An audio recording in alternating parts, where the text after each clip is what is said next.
Forrest Gump, 1994 American comedy drama by legendary director Robert Zemeckis, this Hmm. week on Black Guys on White Movies. Now, Forrest Gump is, we really want to talk about Robert Zemeckis because a recent episode we talked Avatar and James Cameron, Hmm. and James Cameron is big special effects, big, broad, different, creating different worlds, right? Yeah. And Robert Zemeckis is like, I think you said mundane special effects. Ve- Yeah, very much so. And as you were just describing that, it almost makes me think like to compare and contrast the two, Cameron's stories almost exist for the effects, whereas Zemeckis, those effects really exist just to drive the story, and sometimes in some pretty mundane ways, just things you couldn't capture in camera in real life. You know what I mean? Yeah. So for Forrest Gump specifically, basically, I love how they describe it. The history of the United States from the 50s to the 70s unfolds from the perspective of an Alabama man with an IQ of 75 who yearns to be reunited with his childhood sweetheart. And that's how they describe it a lot of a man with an IQ of 75. To not say that Tom Hanks is playing a person with a mental condition or, Yeah. you know what I mean, or mentally handicapped And it's kind of a sidestep. They kind of even sidestep it in the film in in the any sort film of real itself. way. Because I'm not sure that this was okay then, really. Even though Forrest ended up, was a really successful movie, kind of a beloved American movie, but it should be hard to watch now. To watch Forrest Gump go, Jenny, Yeah, yeah, for I sure. don't know what the sex is. I love you. I mean, it's like, bro, what? Yeah, it's He has tough. an IQ of 75. It's like, come on, man. What are we doing? What are we Yeah, doing? yeah, it is. It's definitely 1994. And You know, somehow, just a yes. different era. And somehow it also is like this idiot, because that's how they Mhm. describe an IQ of 75, which Yeah, also doesn't mean a whole lot if you research what IQ is. right. It's not really the great measurement of intelligence, but basically, this idiot is somehow a part of every important US event, like it says from the 50s to the Yeah. 80s, really. Just by dumb luck, just by walking around, he's just like, oh, now I'm at a Alabama football, and now I'm in the army, and now I got a check from Apple, and now I have a shrimping boat, and I met every president again, and he's like, it's like, come Right. on, man, this is insane. Yeah, it's like he's like not only present for but also like at the root of like every major event of the mid 20th century. Yeah, he's there when the black kids integrate that school, Southern Oh school for the yeah. first time. He's like, I handed her her purse. She dropped it. It's like, Forrest, go somewhere, Forrest. If you don't get your butt out of here. And I think Um, I just want to touch on because like all of those scenes in that movie are a pretty good example of some of those mundane special effects because it'll exactly. a lot of times be done like through a TV broadcast that we've all seen a million times, right? We've all seen Right. that image of like the school children walking up surrounded by white parents and kids who are like screaming at them, or some clip of President Johnson or President Kennedy, and then they will digitally add Tom Hanks into it in a very mundane way that doesn't bring attention to itself. And I think that it really kind of sums up the kind of way we were thinking about and talking about Zemeckis's effects in his films. Totally. And this is something like, I mean, as much as James Cameron is at the forefront of special effects filmmaking, Hmm. so is Robert Zemeckis. Absolutely. I mean, his career. is really astonishing. Yeah, I mean, if we think about filmmakers that were really driving forward the effects industry, you know what I mean, throughout the Hmm. 80s, 90s, and 2000s, I think Jim Cameron, George Lucas, and Robert Zemeckis are kind of the three. Spielberg. Spielberg, for sure, for He sure. he's in there, but because he was also a part, He's a except for part of that Cameron, group too, you know? he's a part of Lucas's work, and he's a part of a lot of Right. Zemeckis' work in a funny way. So they're all connected, or at least those three are connected. And Cameron does his own thing, but Yeah. going He's back not a to like joiner. Back to the Future, which actually the first one wasn't a lot of special effects, or maybe you just don't notice them. But these movies were obviously huge sci-fi Hmm. science fiction movies. And then of course like Who Framed Roger Rabbit, Yeah. which was one of, maybe I Pioneer. don't know if it's one of the first, but definitely one of the best human animation hybrid movies. Yeah, for sure. And you think about that's like that movie was made right before like computer animation really started getting kind of Yeah, photorealistic. So it made they more had to sense to go with draw. 2D. Yeah, Yeah, hand drawn cell animation, but the way it integrates is amazing. it's amazing. Hand drawn animation. The but the main character is a human man, like live Hmm. action human man, and most of the sets are like live action sets. He's not in a cartoon world; he's in the real world. Hmm. And then he's in Toontown, interacting with toons. Yeah. But Toontown is like this, like the set of a Hollywood studio. Like it's the lot. It's Mm. crazy. It's it's. It's been so long since I've seen, and I don't know if I've actually ever seen it the whole way through. I gotta watch it. I watched it a lot as a kid. I definitely haven't seen it in maybe 30, 35 years, but well, not 35, but 32, 30. More Back to the Future 28. movies. 28. More Back to the Future movies. Death Becomes Her, which is actually a really funny Halloween movie Yeah. with a lot of special effects because it's like about witches, I right? almost suggested it like a Well, month not witches, ago. but they have like a magic potion. Anyway, it's like Hmm. some witchcraft, basically. It's some witchcraft. I almost suggested that one like a month ago, not even thinking about the Zemeckis of it all. And then when we started talking about Zemeckis, I I saw it in his IMDb and I was like, oh yeah, I forgot that was him. Wow. Great story. Contact, which is another great science fiction movie Yeah. Great one. with Jodie Foster. And we referenced Contact when we talked about The Arrival because I really do feel that there's some thematic inspiration there that's not talked about. And Contact is based on a novel by Carl Sagan. So Absolutely. Arrival definitely was influenced by the writings of Carl Sagan. Any modern sci-fi Yeah. is influenced by the Absolutely. writings of Carl Sagan. So What Lies Beneath, which was a interesting little thriller, and this was in 2000, but I saw this in the theater. I Mm. remember with Harrison Ford and Michelle Pfeiffer, and it was like a ghost. Yeah. So again, more special effects, really I th- subtle. I think that's the one that this whole mundane effects thing made me think about too, because there are a lot of effects in that movie, but they are done to do really subtle things. Like I think one's like a bed sheet moving on its own, Right. and Yeah. like very mundane, kind of creepy things, but done with CGI in a way that you couldn't do with strings and stuff. And that movie is like very much a forebearer to what's the one everybody was talking about recently with Toni Collette?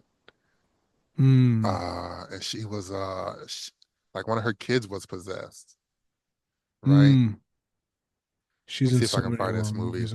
But it was a movie where like the possession, and she was the only one that could see Hereditary. Mm, So everybody thought she was going crazy, but she was like, "No, this is happening, and my kid is possessed." And they were like, "No, it's not." And what lies beneath is the wife seeing this ghost or being interacting with this ghost. So it was real subtle. So you would believe that even you as the viewer didn't know what to believe. And her husband was like, "You're going crazy. Am I gonna have to put you in a hospital?" That kind of thing. yeah, yeah. Hereditary. Uh, what a wild movie. Yeah, But that. That's what lies beneath times 100. Yeah, yeah, for sure. Hereditary will make you uncomfortable for a couple of days afterwards. But yeah, no, I definitely agree. Like that kind of almost gaslighting effect, right? Ghosts are such gaslighters. They really are. Yo, Yo, ghosts. Like, just be more straightforward. yeah, but straight up, don't. Stop like it goes back to Mario, Mhm. the game.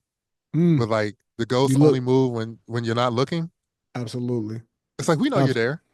Also, we're playing, we see you. right, right. It's an ultimate gaslight. It's not a POV. Yeah, it's not a POV thing. Right. We're seeing the whole screen. The ghost coming in and get that sound, doo whatever's that little weird Yeah. sound, doo doo doo doo doo doo doo. It's Then you great. gotta turn back, and then you keep gotta go for it. And you turn back. I can't even remember. I feel like there was a way to kill those ghosts, but maybe I never found it more an out. advanced thing. Yeah, Yeah, ghosts are incredibly passive aggressive, is what I'm learning right now in this in, conversation. in that haunted house. Yeah, I think we got some You know ghosts what I here. mean? This is we're in an old house too, so we definitely got something going Yeah, on for here. sure. Same thing. Old house here. It's like, I know I didn't leave this here, but again, Yeah, just be straightforward, ghost. You didn't have to move my stuff around. yeah. It's like water torture that they're doing. Like Right. you know, a One drip little at a bit time. every day. Yeah, one drop at a time to get you. Then Castaway. Actually, What Lies Beneath and Castaway came out the same year. Same year. I didn't realize that. I saw that in IMDb. Blew my mind. And remember in the Whiplash pod episode, I said Damien Chazelle needs to do a 2-in-1 or a 3-in-2 Yeah, or for sure. something. Sometimes you got to just drop the movies either back to back or in the same year or back. Roger Oh, Roger Rabbit, Back to the Future 2 and Back to the Future 3 are year. 88, 89, 90. Bam, bam, bam. boom, boom, boom. Sometimes you can't always wait for. You can't Kendrick Lamar movies sometimes. You got to have your run where you're back to Hmm. back, you know? What I appreciate about that 2000 double feature for Zemeckis is like something that Spielberg always does in his doubles, which is like just two vastly different They're movies. different. They're so different. You know what I mean? Yeah, they're so different.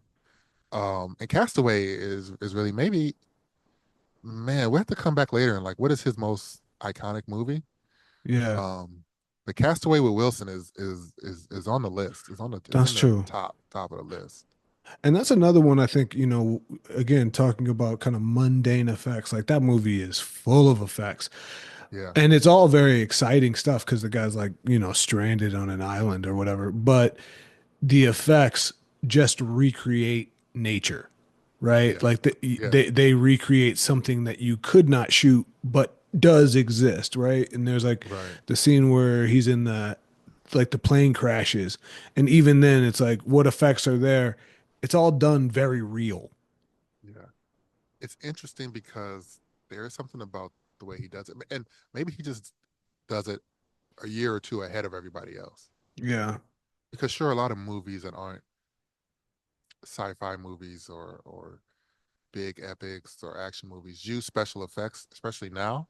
Yeah. And you're like, oh, that movie used special effects, but he's always done it in such a seamless way, or like I'm gonna call it a gimmick, but I don't mean it in a bad way. But it's like the gimmick of the movie, like with Forrest Yeah. Gump, using old footage and putting them in there.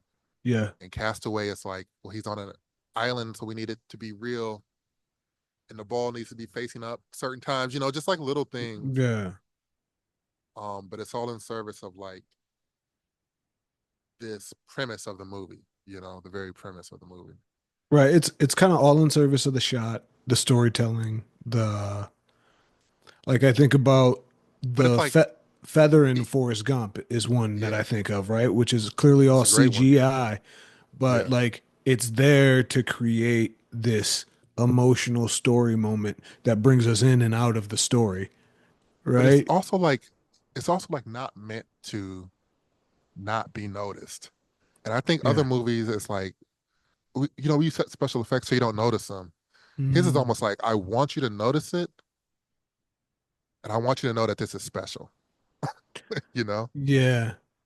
and he It's does it like in a way that doesn't like distract really, which is but does make you go, oh wow, or makes you go, wow, be in awe Yeah. of it. Yeah, no, I think that's interesting. I feel like yeah, he's not trying to avoid you noticing. It's almost like makes me think of like a play, right? Where like you're sitting in the audience and you are looking at the stage around the actors and you know this isn't really happening, but you're buying in. He almost Yeah, uses like special effects to create buy-in. You know what I mean? Not yeah, necessarily to create a whole world for you, but just to create some buy-in to like the movie experience you're on. yeah. I agree with that. That's an um interesting way to put it. Really gets my mind cranking. But we're gonna keep going with Yeah, for next. sure. He kind of goes into animation now. He has a Hmm. little run. First with the Polar Express, which I know a lot of people that really love the Polar Express as a Christmas movie. Mm, never saw that I've one. never seen the whole thing. Never seen the whole Yeah, thing either. I think never saw that one. I just was at the wrong age, didn't have any kids, like just kind of missed it. And Yeah, maybe I have probably. a kid now. Maybe in the next decade or so, we'll Polar Express it up. But it does Yeah, have a we. weird. I remember it having a weird like uncanny valley thing, Hmm. And a lot of people especially with talk about that. yeah. Yeah, a lot of people Uh, talk about that with his work and his animation work, and even I've heard with the new movie here with Tom Hanks and Robin Wright, like there's some de-aging in there. People talk a lot about the uncanny valley, but I also think that's like kind of just, I mean, that's just going to be a part of it. so with this movie, Zemeckis felt a live action. I'm going to read from the Wikipedia. Felt a live Yeah. action was unfeasible, claiming that it would look awful and be impossible. It would cost 1 billion instead of 160 million. Hmm. He felt it would rob the audience of the style of the book, Mm. which is a part of the emotion of the story. But he agreed conventional animation would also not work, would suit the film poorly. So a new process was created. And this was one of the, must have been the first or one of the first movies where actors were filmed with motion capture equipment. Because it says the new process was created. So this must have been the first, I'm sure it was early. where actors were filmed in a motion capture environment on a black box stage, would then be animated to make the resulting film. So that maybe that's why maybe there's a little the faces are a little off because this was Yeah. the first to do this. And this is again Robert Zemeckis, and this is at the same time of like Lord of the Rings. Yeah. Um, Absolutely. and this is when James Cameron was developing the tech for Avatar. So he definitely stopped by set and was taking notes and, hired Oh, some of for these same sure. guys, I'm sure, to do his Oh, movie. absolutely. I mean, if you think about between this and like you said, Gollum and Lord of the Rings, those those folks were laying the groundwork for everything that Avatar came and the things since. Yeah.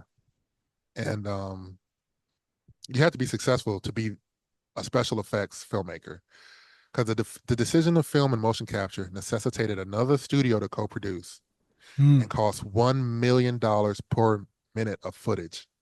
Good God. And that's like that has to be a footage shot, not Right. final film footage. So that's this movie was expensive. This movie was Right. That's crazy. wild. Yeah. Was that like Man. 2004?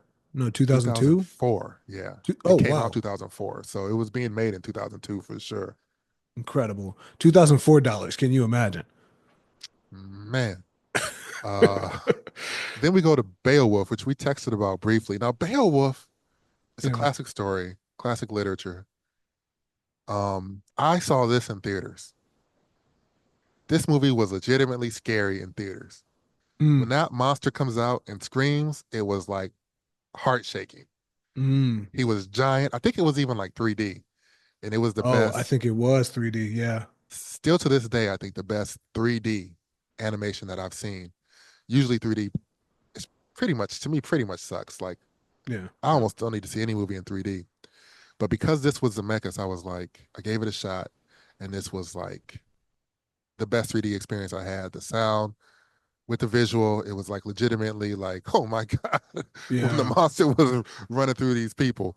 Uh, but in 2D at home, I think it came on TV maybe a few years later. Hmm. Does it just does not? It's hard to get through. It was hard to get through. That's interesting because I definitely saw it at home first, right? I never saw it in theaters. I think you Um, have to if you're not gonna be able to see it in theater. I wish, yeah, it sounds dope. I wish I had, but I still enjoyed it even on the home.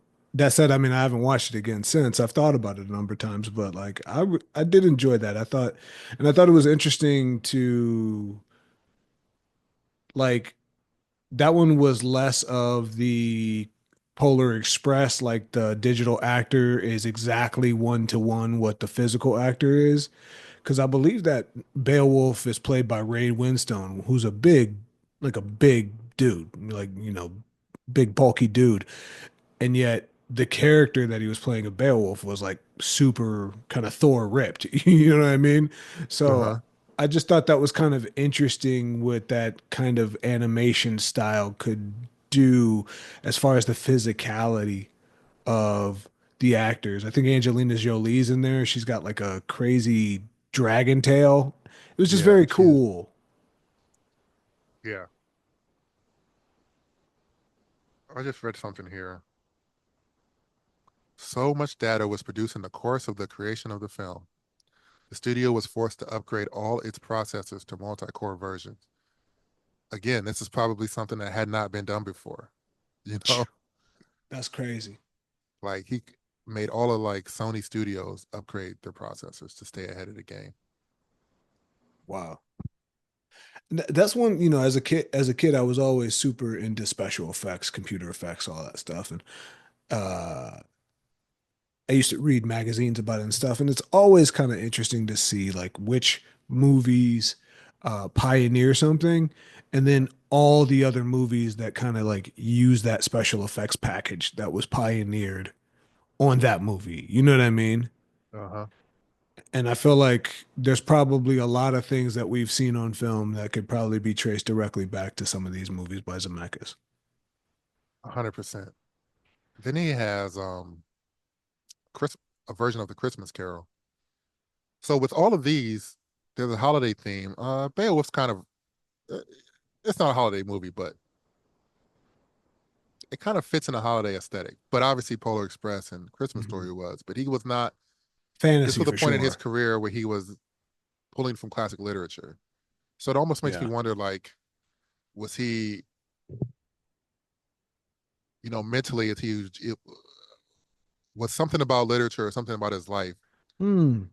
leading him in that direction to explore advancements in special effects. Like he didn't have the stories for them, some things he wanted to try, you know? That's really interesting because I never really caught the through line there that those are all kind of classics of English literature. Like Yeah. even Polar Express, I mean, I think that came out in the 50s. It's a certified classic by now, and the other two certainly. I never really pulled that together. And even if like a expression gradation Yeah. in these, like Polar Express is pretty much people walking and talking. His adventure. Yeah. Beowulf is a monster that's like let loose. There's a lot more movement and action. And then for Christmas Carol, he gets Jim Carrey, Hmm. who's a very, even at this point, I've seen his version of Christmas Carol. I don't remember it that much, but he's just a more physical actor Hmm. with body and face, Hmm. you know, where he's kind of like Beowulf is is a monster movie, and it's almost like okay, the face can be kind of anything and happy and sad, and then he's going back Hmm. for the subtle with Jim Carrey, and that is at least a human who has Yeah. big expressions, but he's mapping it onto you know a human person. Hmm. I wonder. I'm just thinking about how Plus, you get kind he of might like have a been thinking, different or how to level. yeah, or how to interpret the progression. Go ahead. I was just gonna say it's also interesting because you get like a different level of like magical stuff happening in that film. So like, Right. it's like also a chance to play with atmospherics and everything. Like again, if you're just thinking about it from kind of the technical special effects like perspective, Mm-hmm. there is kind of a progression there, which is Yeah. interesting. It might be interesting at some point in life to just like watch those three back to back.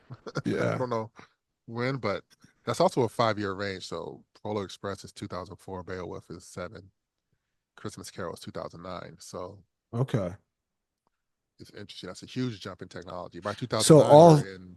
in Marvel and Dark Knight territory, you know? Yeah, for sure. And Avatar comes out December or November Of that year, 2009. right? So like all that predates Avatar actually. Interesting. Yeah. Which also makes me think because 2004 was just after like the first Spider-Man.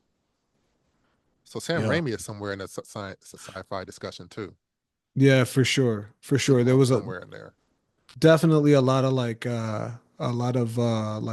human body like digital replacement stuff got pioneered by those Spider-Man films for sure. Yeah. And the horror comedy stuff he did before, Oh, Raimi. for sure. So after Christmas Carol, now this is another different part of Zemeckis's career, where he's pulling from real life stories now. The next movie is Flight, starring Mm. Denzel Washington. Hmm. And again, kind of similar to Castaway,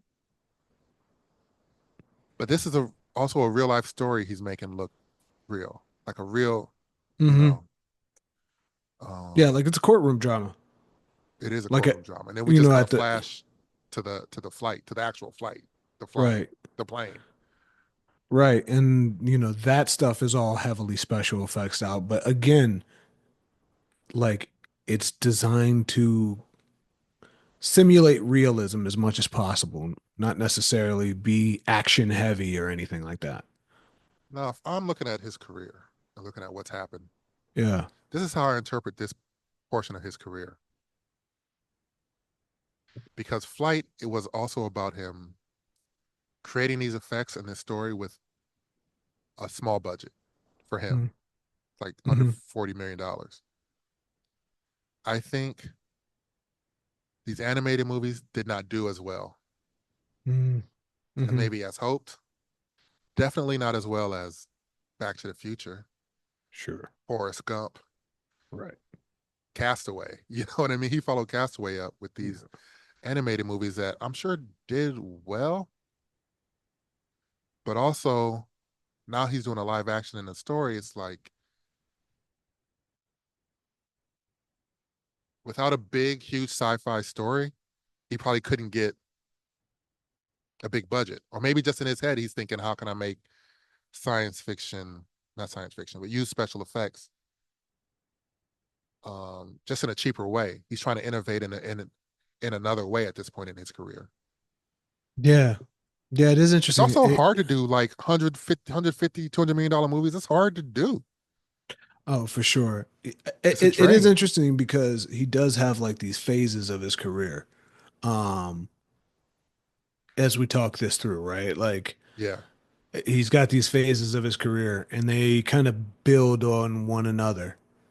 Um, and I don't know. That's really interesting to think about, especially when I haven't seen. I don't think you've seen the newest movie. Um, but I like get no. this does make me like interested to think about where that fits in whatever this chapter of his career is right now. Yeah. Definitely this is a part of it was like funny comedies that kind of ended with Forrest Gump. Then it was Kind of like adventure comedies almost. then it was kind of scary, sci-fi, like, even Castaway, if you think about being stranded on an island is scary. And then Mm, What Lies Beneath is a thriller. Contact is like a first arrival, first contact kind of story. mhm. Aliens are always like, it's just, kind of thrillers in a way. Yeah, Then it's Family Fare or Polar Express. Maybe he had kids then, and now it's like adult, like real life stories, adult serious traumas. for sure, for sure. It's also interesting to maybe think about like what era when you said kids, like what ages or eras of his life does this map onto as well? Right, right. What was that for him? It's because Um, I was just gonna say like it's interesting because like Contact too is ultimately a parent child story. Um, but I also just thought of like a scene in Contact. There's a scene where um the main character when she's a young girl, her father dies. Right. and she's like running to, he has like a heart attack or something. She's running to get his medicine. And as she runs up to the mirror of the like medicine cabinet, you realize like you've been looking at a reflection running towards the mirror, not necessarily her. Like there's this like the special Yeah, effect is I that remember the the shot.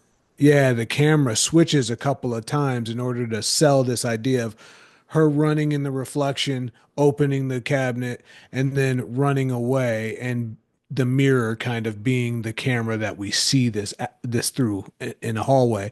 And like there's like five different parts to that shot. I remember having seen like some behind the scenes stuff of how they did it. Super involved. And it passes by in a second. It's literally she runs up to it, opens it, and leaves. And so like that's another great example of how like he uses maybe almost too much to sell a very simple moment just with an innovative shot And that one makes the rounds on social media like once a every now year, and again. Yeah, yeah, for every now and sure. again. Um, it's definitely a shot, and it's funny to be like, it, it's a great shot and setup, and it's funny to be like position that for young filmmakers. Like, there's no need to try that really in your Yeah. story. Don't write a scene around that. Like, Yeah. if it just so happens that you could figure it out, but sometimes these If accounts are you've been like, working at a high level for yeah, 20 years, then maybe give it a shot. sometimes these accounts are like, oh, filmmakers do this shot or try this or this is what they do. Like, yeah, this is what the masters do. There's like a Scorsese shot they Yeah. always show from Hmm. Goodfellas too, and it's like, yeah, he was 20 years deep by Goodfellas. Straight up. Yeah. Like, what did he do on Mean Streets? What did Zemeckis do on It was the first Whatever movie he came. directed. I Want to Hold Your Hand in 1978. Let's copy Yeah. those. Yeah. Let's go back to that. Then he did like again more real life stuff. The Walk, which was about a guy who walked between the twin towers on a high wire Oh, yeah. in 1974. I forgot he did that. I never saw that. I haven't seen most of the rest of his movies really. Then Yeah. he I did haven't seen a lot of his Allied, laters. which was a romantic war drama thriller. I've seen Which, part of that. yeah, this movie I remember getting a lot of love. It says it just got nominated for best costume design, but I feel like it was definitely an award contender when it came out, but maybe it Y- just didn't Yeah. I didn't mean, with make the Brad and, noms. Marilyn, Mar- Marion Marion. Cotillard. And that was like when she was very, very kind of like a Yeah, hot very. commodity. Yeah, she was like new and really doing a lot of great work, and I'm sure she still is. But Of sometimes course, when of you're course. So just hit the scene, they're like, "Oh, this is the one," and she was holding it down right then. yeah, I only say that to say with her and Brad Pitt, I think that movie did get definitely a lot of press and love at that time. And then so now he's in a whole nother phase. Right after that, he has Okay. like 3 or 4 movies, and then he jumps to another phase. Next is Welcome to Marwin, which I believe I did see, but What's in this that? movie, it's like it stars Steve Carell, and Oh, like the whole movie, it's like these dolls. This guy's dolls come to life and like save him from PTSD, basically. And oh wow. Janelle Monáe is in it, and Leslie Mann. And I remember this being a real strange movie when I saw it. Like maybe I thought it was something else, but it's also a real sweet movie, real Mm, tender. But yeah. it again kind of messes with like I think stop motion and CGI, uh, and kind of a surreal thing. This is maybe his first movie that really is like surreal, and this I think is what he's playing with now. Hmm. Is kind of a fantasy within the real world kind of thing. Mm. As you'll see when we get to the next few movies. This movie didn't do great; it didn't get great reviews, but it was a big swing for visual effects. Yeah. Uh, but again, in a small way. Yeah. Like I'm looking at some images right now and it looks pretty interesting. So after that, he does The Witches, dark fantasy comedy horror. So again, it's like Hmm. something surreal because it's written by, of all people, of all duos, Kenya Barris and Guillermo del Toro. Really? Who put those two together? you know, amazing. Just complete like grabbing names out of a hat. I would, I never knew that. That is, I'm speechless. And this movie was straight to streaming, HBO. So I think probably Yeah, a I lot of think people missed it. that was 2020. I felt like it actually did the, I remember seeing a lot of social media rounds about it, but it was Mhm. definitely, A I great think, cast. winter 2020, not a I lot of mean, theaters. absolutely amazing cast. Octavia Yeah. Spencer, Anne Hathaway, Stanley Tucci, narrated by Chris Rock. I mean, this had names. Music by Alan Silvestri, Mm, who classic did name right there. most of Zemeckis movies, Back to the Future, Gump, Flight, but also did like Predator Hmm. and Ready Player One, you know, Spielberg movies and The Mummy Returns and Night at the Museum trilogy. So this movie was loaded. Did not Yeah. make a lot of money, but when you're streaming, how do you even calculate? I guess it must have had a small theatrical release, Mm. maybe, but it was also a COVID movie, so it didn't really stand a Yeah, it was a chance. COVID movie for sure.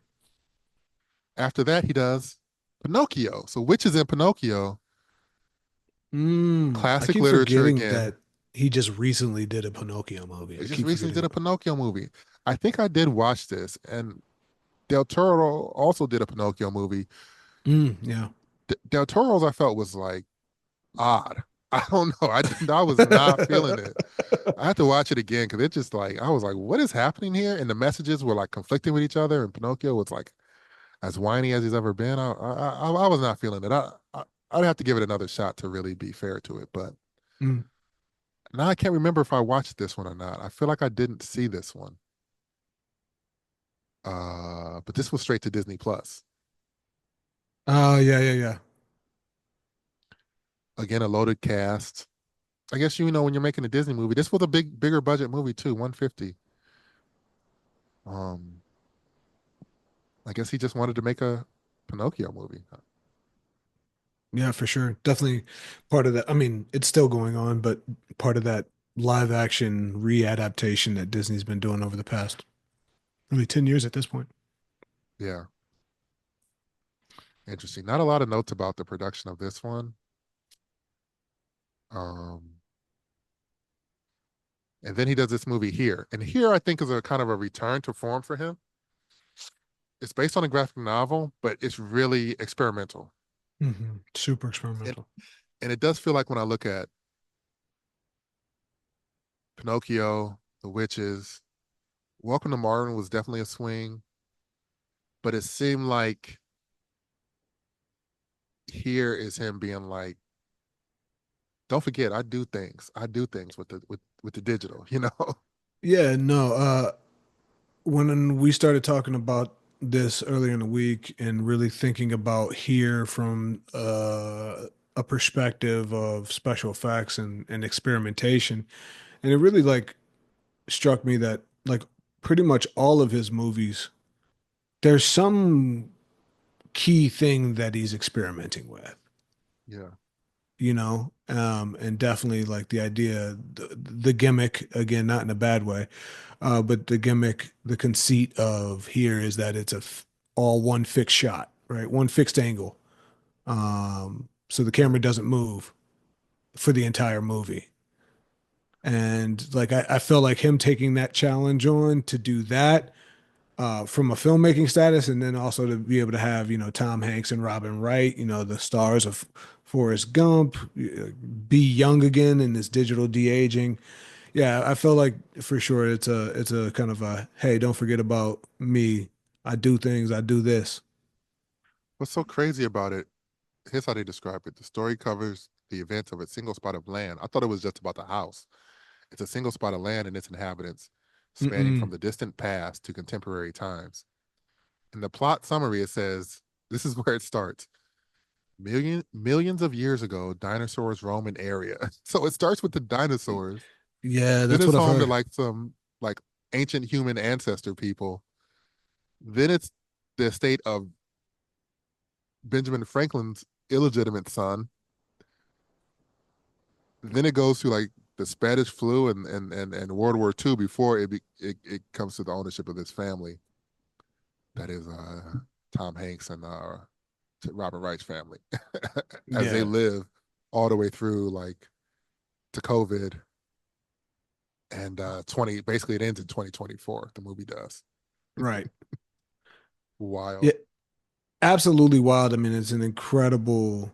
I can certainly understand why, not everybody's going to be into it. It's an incredible swing. You know what I mean? Like Man, wild. an incredible swing, but I'm kind of I'm interested. I remember I'm a fan of Terrence Malick, and I remember the first time I saw Tree of Life in the For theater, sure. and all of a sudden there's that it's a scene where it just goes back to the dinosaurs, and you like contemplate the death of this dinosaur and the meaning of Right. life. And I was like, this is crazy, but I enjoy it. So I'm kind of intrigued to see what that looks like in here.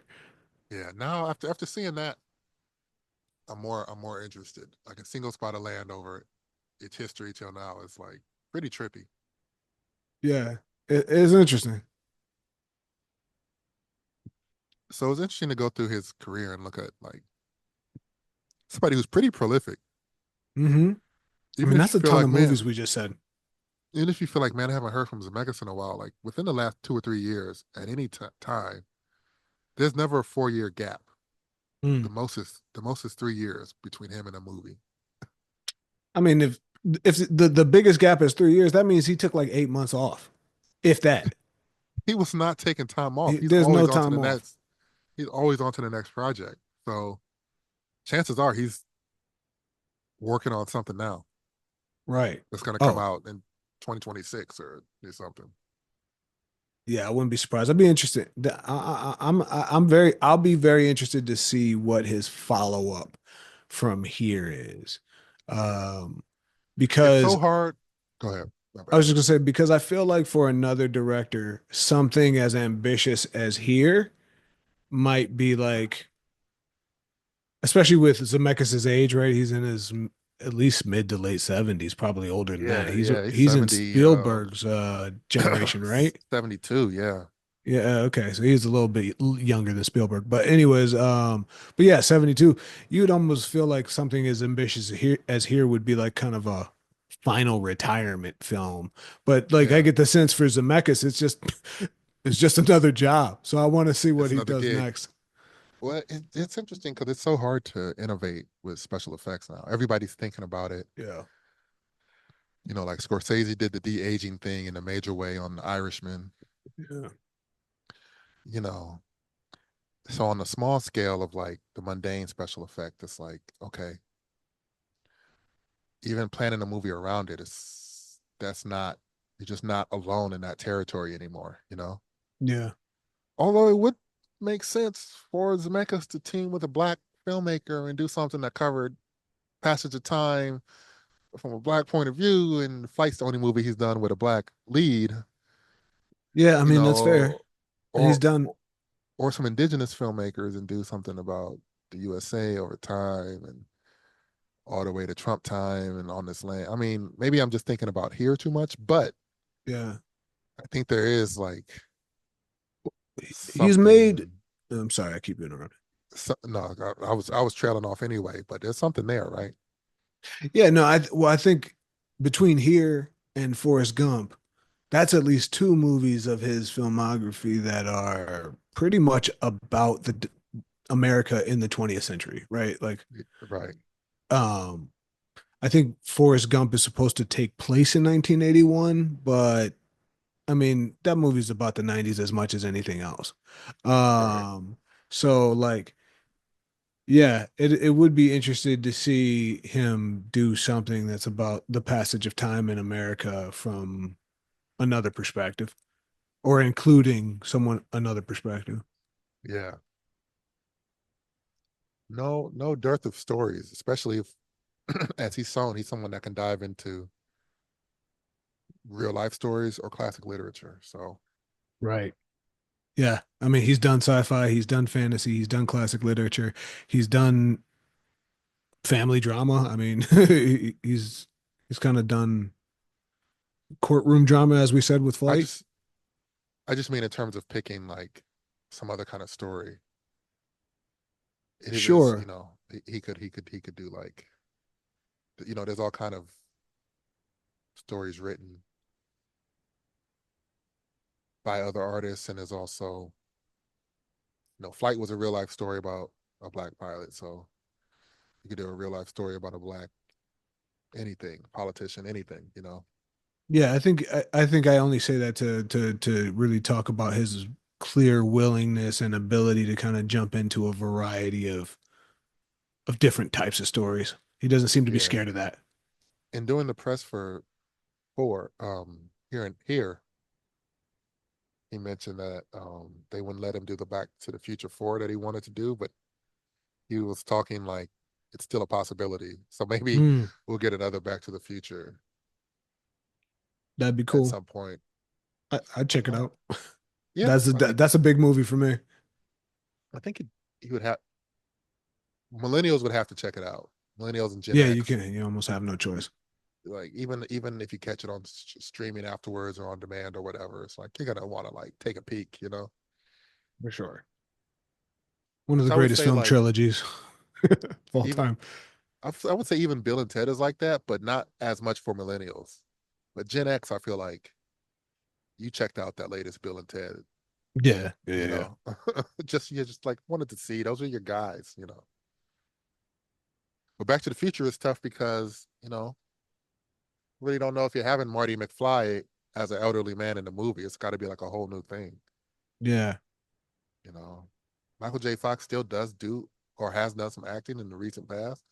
I don't know if he's still capable or not, but he has Parkinson's, and that obviously Mhm. makes things harder for him, for anyone. So I don't know if he would what role he would play. Or you can write around that obviously, but I wonder what that would mean. I don't even know if Doc is still alive at this point. I have to look I that th up. I don't want I think yeah, I think he is because I just saw some trailer yesterday for like a live action Rick and Morty, and to. He is and he's 86 years Rick. old. He's old for sure. It's He funny because it makes me realize how young he was in Back to the Future when I thought he was like this age then. Yeah. It's like he was old then. No, he wasn't even old. He wasn't even old then. He was young. Right. They just gave Crazy. him a white wig. Yeah. And he had to talk like this kinda. Yeah, But real excited. Which he kind of talks like that, but anyway, shout out to Jim from Taxi. definitely. Doc One of my Brown. favorite one of my favorite characters in TV history. Jim from Taxi. Yeah, Yeah, for yeah. sure. The classic like sitcom idiot, but truly with a heart of gold. You don't hear a lot of people talking about Taxi these days. That's a deep cut. I appreciate it. Yeah, yeah. Taxi's getting forgot has gotten forgotten about, gotten has been forgotten about in a For lot of sure. ways. Uh Man, that's all I got on Robert Zemeckis really. And we breezed Yeah, through same. Forrest Gump, but we never really planned on talking a whole lot about Forrest Gump because it's just there's definitely some themes that revert that still hold true today in Forrest Gump. Hmm. Um, there's a lot of conservatism in that movie. Absolutely. I mean, it's really an interesting kind of like liberal, and I don't mean liberal in like the kind of like left wing. I mean like neoliberal sort of like 1980s Reagan era sort of deal. Like it's a Yeah, real that era of like a view of American history where like, yeah, racism and bad things happened in the past, but that's quaint and it can be and we can laugh at it by this like lovable idiot walking through it. because look, he's on the bench talking to a black lady who's a Right. nurse. It's Right. fine. His best friend was a black guy who died in the war. Right. He's from Alabama. He shouldn't like black people. You know what I mean? Like Yeah, it's very he he gave his mom a stake in a shrimping company. It's all hmm good. hmm Isn't that Sally Field plays his mom, right? Plays for his mom, yeah. Yeah, the great Sally Field for sure. But he gave Bubba's mom a Oh, stake that's right. in Bubba Gump. Yeah, She had no Got lines in the movie, but we saw her go from serving white people to getting served by a white person. So yeah, it's all good. It was, Black Forrest Queen.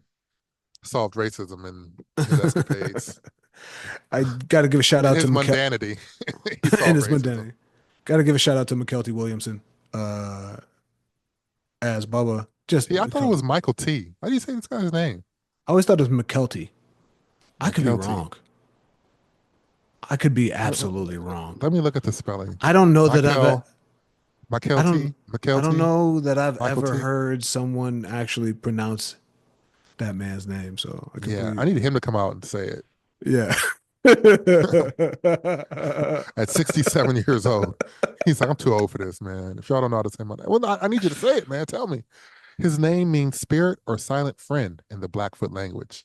Oh, no, that's not Really? true. He said that. He has said that Oh, his name means spirit or silent friend in the Blackfoot language, but this is untrue. but That's what that's a Wikipedia, that's a great fact. Wikipedia calling him out, calling him out. But this Oh is my untrue. goodness. Man, got fact checked immediately. Man got fact checked, and the fact check got put on his Wikipedia page. Jesus. Black man um, can't live in this world. I have nothing as far as casting for Forrest Gump other than to say that I'm casting McKelty as Forrest. Yeah, yeah, You know what I mean? Like yeah. that's it. I'm a big fan of that actor. He's great. Wonderful performance in Denzel Washington's Fences. I will always plug that performance. Beautiful. But yeah, He was great in Fences, and it's great in something else. If I was doing Force today, the only actor that comes to mind is and not for any reason. Maybe I just saw a clip of him, but I'd put Lamorne, oh yeah, Lamorne Lamar. as Forrest. I think he's funny Oh anyway, yeah, so he could put. Maybe it's even more of a like not quite a parody, but like a satire of Forrest.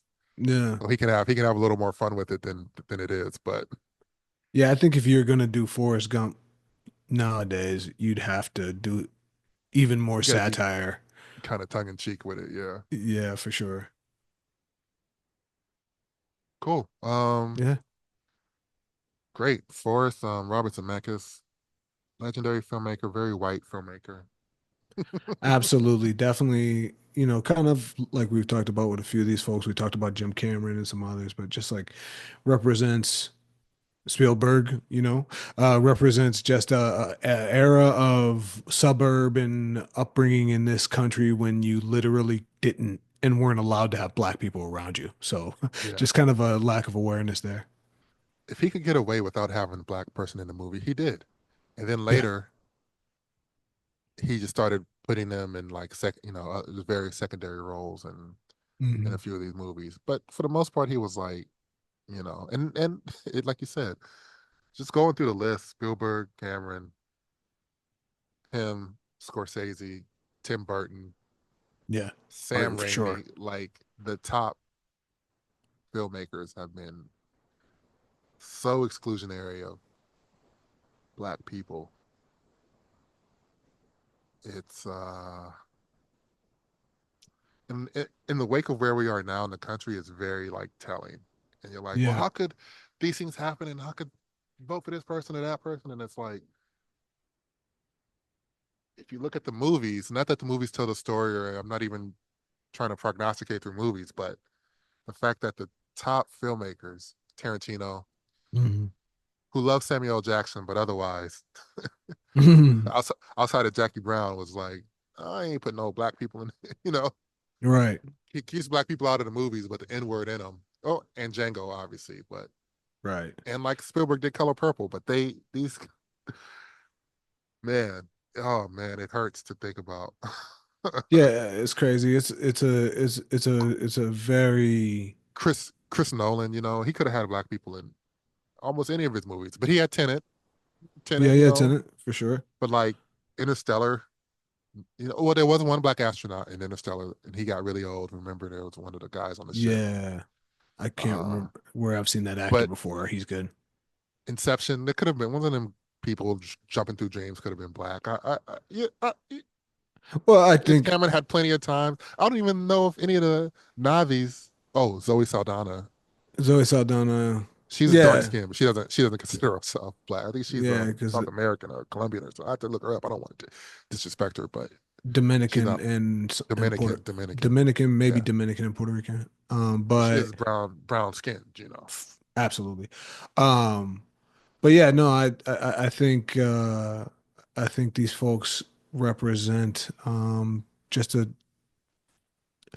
viewpoint that has been cultivated, actively cultivated in this And then country there's been over time.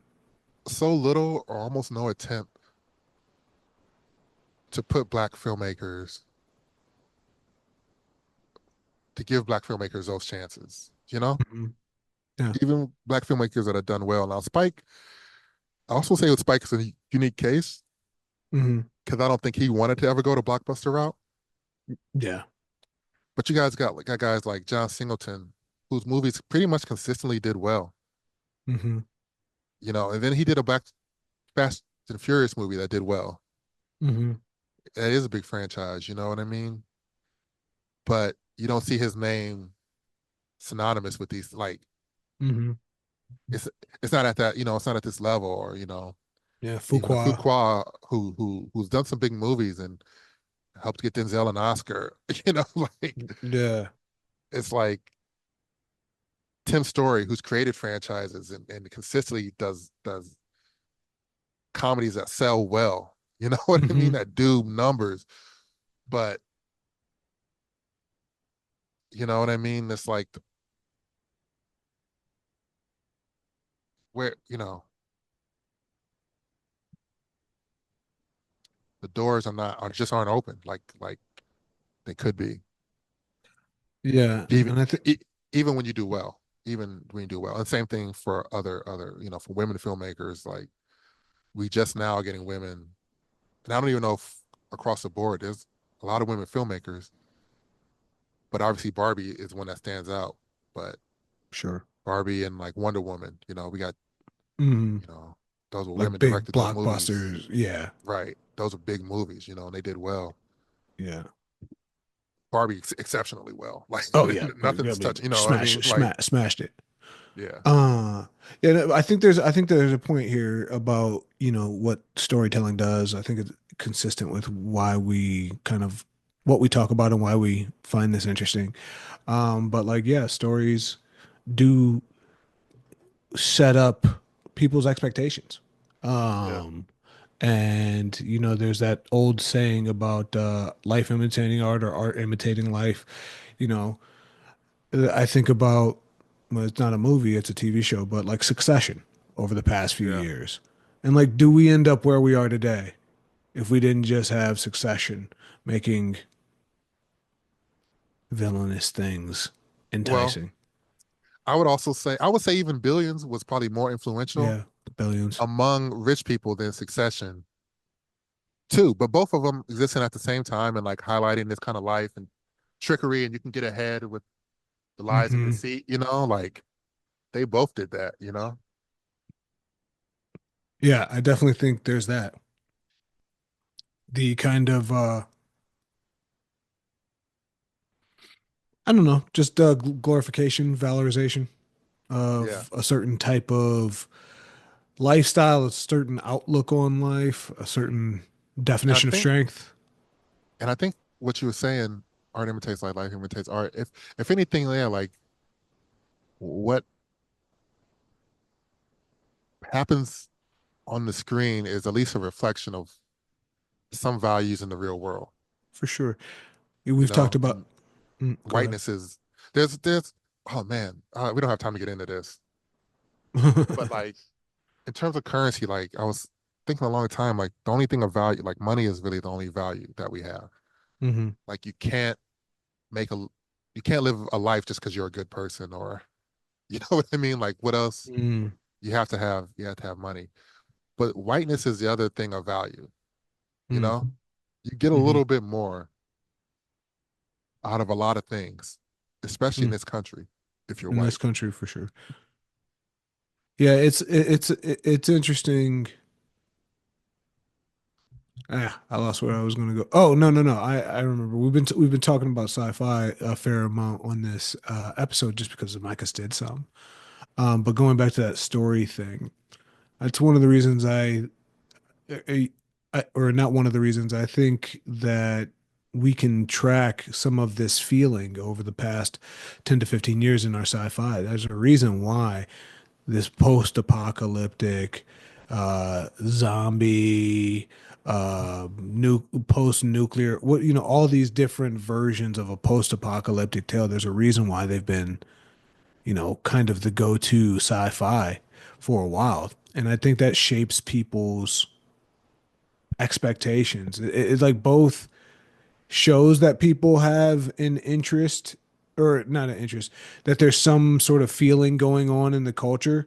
This idea of like, you know, I'm an Yeah, individual with a gun who's going to be able to withstand a zombie apocalypse, sort of a deal. yeah, But also, it shapes that going forward. It's like a dynamic thing.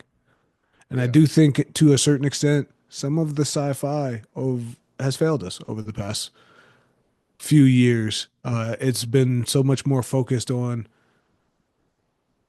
selling us bleak versions of the future than it has been ones filled with possibility. That's So, a much larger conversation. yeah, I think we have to think about that for the next maybe pick a representative movie Yeah. Hmm. because yeah, it's really a stunning lack of imagination. We were texting and I was online. I was like, what movies or TV shows have a black female president? Mm. And I think one Hmm. person responded like there was something with Alfre Woodard was the black female president, and it's like, oh wow, we couldn't even imagine it. Hmm. We could barely imagine it, Yeah. and we wanted it to happen in real life. Like, but I've seen movies with black male presidents, and I've seen female presidents, but never Hmm. black female president. And apparently, there's only one example. And then when I realized that this was even before the election, I was like, that's embarrassing. We didn't even imagine it to be true. Yeah. That's crazy. So there's a lot of work to be done on the creativity phrase. But you know, and it really doesn't start with movies. Movies is like where it ends. I'm sure if we looked at like literature in these Yeah. times, we would see things that predate Hmm. movies. But we need it on the ground level.